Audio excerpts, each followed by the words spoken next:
ગોવિંદ કાકાની એ વાત કરવા માંગુ છું. ગોવિંદ કાકા ને એક દિવસ મેં વહેલી સવારે ફોન કર્યો હતો કે ભાઈ તમારે રાજ્યસભામાં જવાનું નહીં. એ કે સાહેબ હું ત્યાં જઈને હું કરીશ? મેં કંઈનું કંઈ કરજો, તમે આવી જાઓ. મોદી સાહેબે જ કહેવડાવ્યું છે ને, મોદી સાહેબની ખાસ ઈચ્છા છે કે ગોવિંદભાઈ રાજ્યસભામાં. પછી હું સુરત ગયો હતો. સુરતની નજીક નિઝર, ઉચ્છલ, ડાંગ, છેક વલસાડ સુધી ધર્મ પરિવર્તનનું કામ ખૂબ જોરમાં ચાલે. એ વખતે ગોવિંદભાઈને કેટલાક લોકોએ ભેગા થઈ દરેક ગામમાં હનુમાનજીનું મંદિર, સત્સંગ અને નિશાળો બનાવવાની શરૂઆત કરી.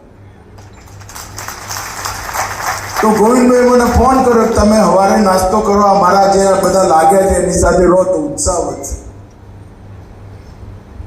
તો આયા હતા મળવા, મેં બેસાડી દીધા દરવા. મેં કહું ભાઈ આટલા ના ચાલે, 250 ગામ ના ચાલે, 1100 ગામ પૂરા કરી દેવા પડે અને દરેક ગામમાં હનુમાન મંદિર. અને મિત્રો મને ખરેખર આનંદ છે.